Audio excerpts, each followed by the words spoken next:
Hello and welcome back everyone, it's your friendly neighborhood French Canadian.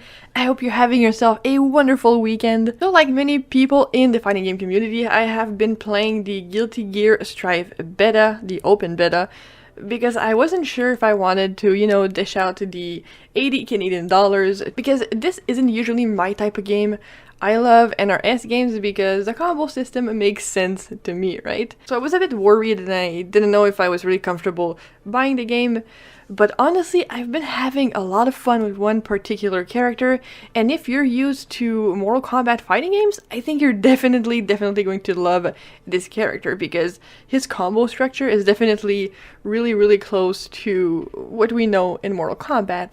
And not only that, in the game there are dash cancels, so, going from MK11 to this game is not going to be completely foreign, It's like when you switch from Injustice 2 to MK11, the dashing system is so different that when you're doing combos in Injustice, if you're used to MK11, you're gonna dash anyway, and the dash is so slow, it's gonna actually mess you up, right? But in this game, dashing actually is used in combos. So I think that this is definitely going to be something that will make it easier for Mortal Kombat players to get into Guilty Gear. I'm sorry about the long-winded intro, but I'm really excited about this game. Y'all know I've been burnt out so much on MK, and I'm probably not gonna talk about it anymore because I'm just being really negative towards the game, and I don't want to discourage people from, obviously loving the game. But I wanted to show you guys this online match, my first online match, with the awesome vampire samurai character, Nagoriyuki.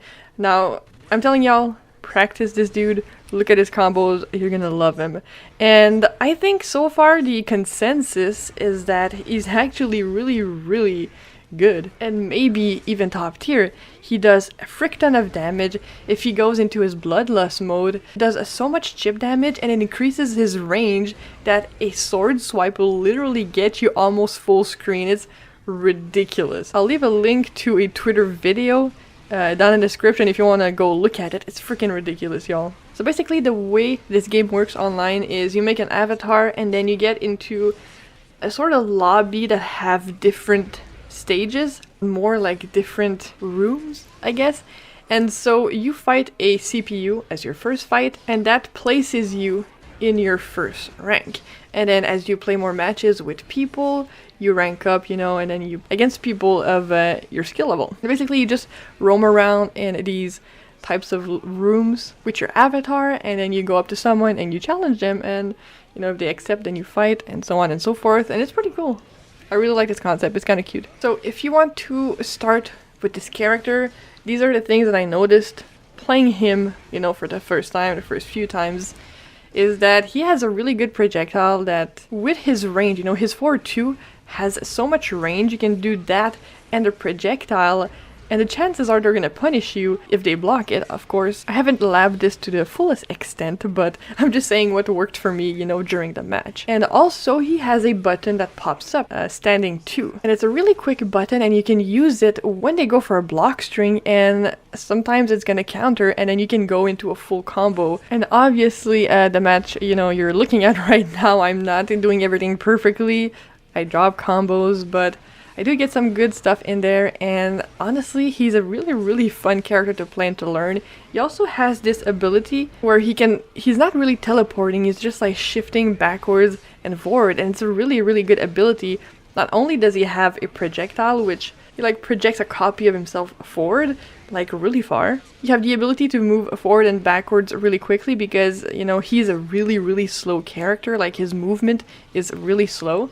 And as I said, when he goes berserk, it drains his life, but his moves, as I mentioned, have increased range, and it's kind of the trade-off here. And his super move, if you're in blood mode, literally will kill in one hit.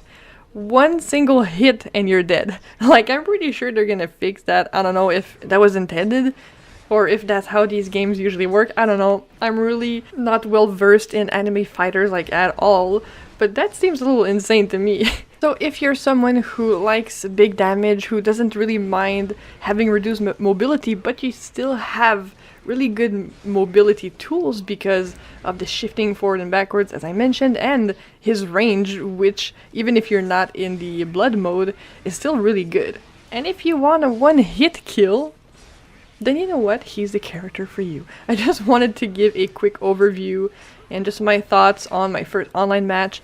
And honestly, I think this game is really fun, and any fighting game is really about fighting a character that fits your playstyle. And when you find that character, you're gonna enjoy the game, you're gonna wanna learn it. And it's easy to get discouraged, you know, especially if you're used to playing MK11. You know, we've all been playing it for 2 years now.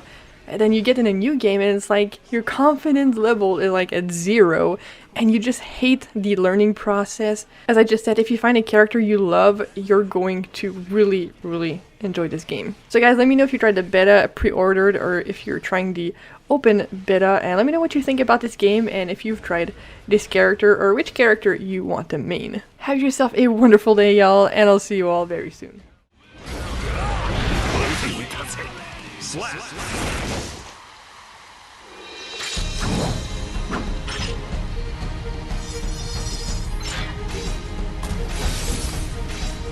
技を磨け。